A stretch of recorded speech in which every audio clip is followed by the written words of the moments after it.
FraniaG Talk. And today I have the privilege to have a special guest. His name is Khalid Muneer. Khalid Muneer has been selected for District 10 congressional seat in the state of Florida. And I have the privilege to meet Khalid a couple of years ago, back in 2014, when he was a president of the Asian Chamber of Commerce. And also later on, he was elected president of the Chamber of Commerce of Muslim. So I have the privilege to have him today. We're gonna share some information about all this journey. Khalid, go ahead and tell us a little bit about you. Welcome, Khalid, and congratulations. Could you tell us something about yourself and why you are running for District 10 congressional seat? Thank you so much for inviting me on your show, Frania. It's always a pleasure to talk to you. I've been a resident of Central Florida for the last 30 years, and I'm running for Congressional District 10 because I care deeply for my community and I care deeply for my country. Right now, we're facing very serious issues as far as families are concerned. For example, gas prices are going through the roof. Although they've come back a little bit, but they're still nearly double what they were a year ago. Your average family is facing sky-high consumer prices. I mean, loaf of bread is nearly $5 out there. Mm-hmm. So the average person is really suffering, and we have to look at how we can help in these very tough times. The economy has been very good up to now, but we have a major issue coming up, which is really stagflation. I lived through the 1970s, around about late 70s and early 80s. I was in banking. And I remember at that time how the mortgage rates went up to 18%, and banks were paying 22% for people to keep their money in the banks and take it out of the circulation. So we have, in order to control the massive inflation that was there. So I see all these issues facing the average family in the coming years. So it needs a person of experience. I was in banking for 17 years and 30 years running my own businesses. I know what it takes to get things done. And I believe I am the best candidate in this race to make sure things are getting done in Washington. Awesome. Thank you, we would like to know, I say we because I know there's so many people watching this video at this time and they have questions, so I will be the closest that I can. But what would you do differently if you are elected? My first priority would be to make sure that in the coming coming recession, and the recession is definitely coming. We've seen 1/4 of shrinkage in the GDP, and we're getting figures this week. And if that shows another 1/4 of shrinkage in GDP, then we are definitely into a recession. So to answer your question, how do we deal with the coming recession? Right. Now, we learned from the recession back in the 70s was very, very painful. And we learned a lot because that was the first time we had that kind of inflation after the war. So number one priority would be to make sure that the banks are solid. They go through the stress test so that when the recession does bite deeply, that they are prepared to provide the adequate liquidity which would be needed in order to stabilize the interest rates. We don't want to see the mortgage rates go up to 18% again. We don't want to see massive deflation that accompanies and that affects the businesses and affects the individual families also. So we have to be proactive in this and start making the preparation right now.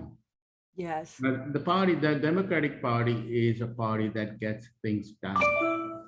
So that would be my first priority. when I get to Washington. In Washington, I want to be my constituents' representative, not Washington's representative to my constituents. So I look forward to serving my constituents. And the second thing that I noticed that needs to be changed is the accessibility of constituents to our elected officials. That has been lacking in a lot of districts. So I look forward to spending most of my time with the constituents in order to be there to solve their issues whenever they need me. Good, very well, very, very good. Thanks, Khalil. And how do you see some of the issues that the Supreme Court has dealt with recently? Some of the issues that the Supreme Court has dealt with, and I trust you mean the major issue, which was the issue of Roe v. Wade. Now, there again, I have four daughters and a wife, so I have five women in my house. So any issues that are related to the women, I'm very sensitive about that.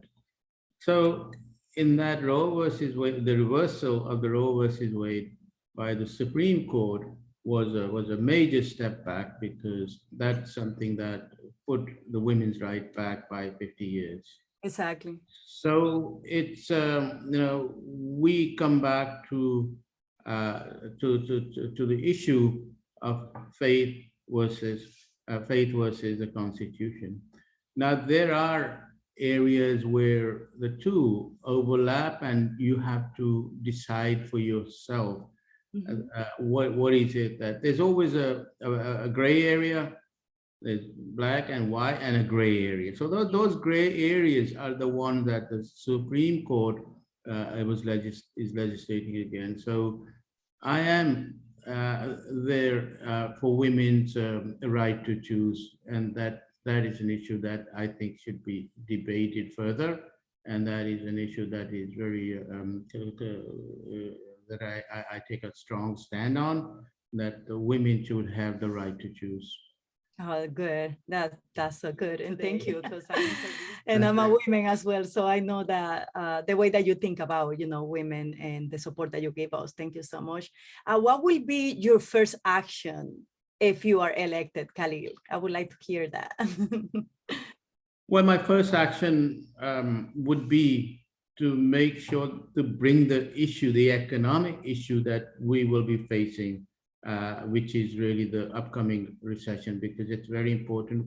Having been through the pandemic for the last 2.5 years, people are suffering.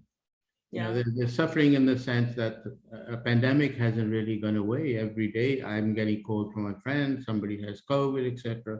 So we have to make sure that we stay on top of the pandemic.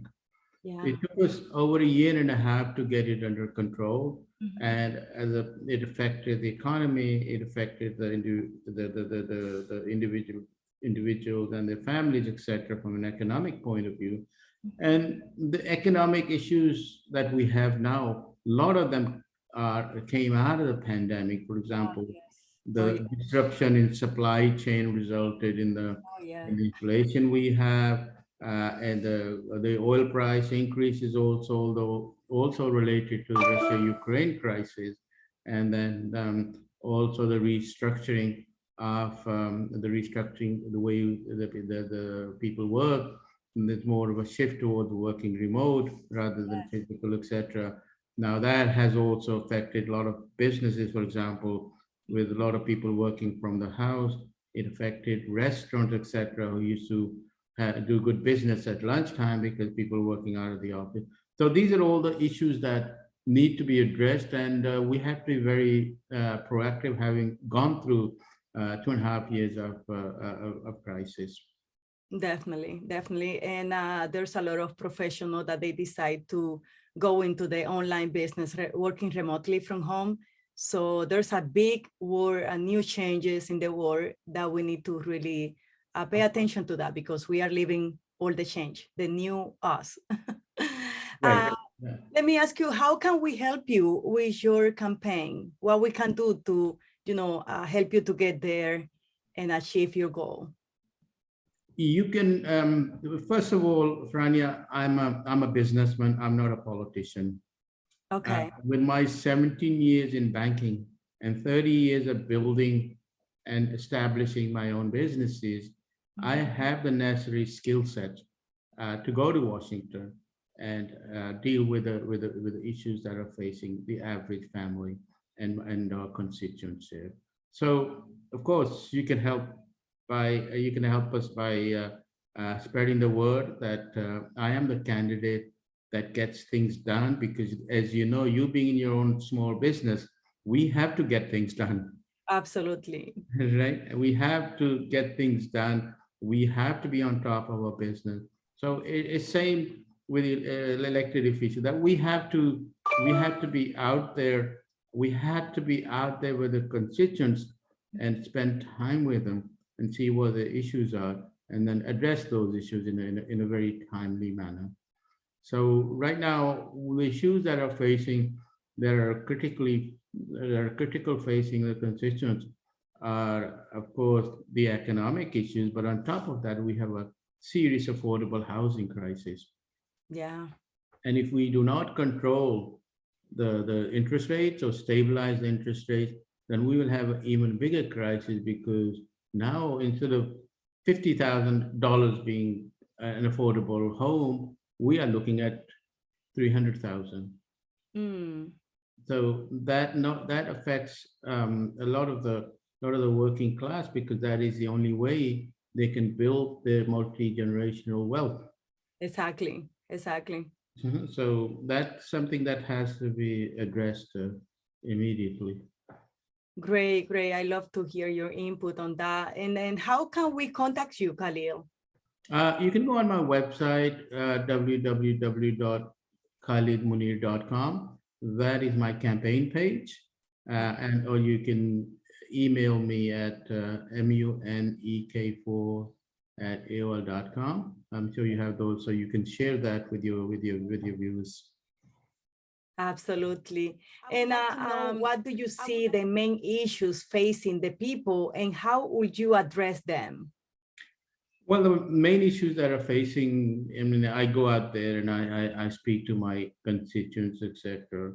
So right now, the main issue facing the average family is inflation rate. It is over 10%. Mm-hmm. Your basic items like milk and bread are nearly $5. It is affecting the average family much more so. The consumer item plus the gas prices are the two issues that need to be addressed, and they need to be addressed as soon as possible. Although gas prices have come down from about $4.90 Oh, to yeah. $3.95, but still, from a year ago, they were around about $2.50.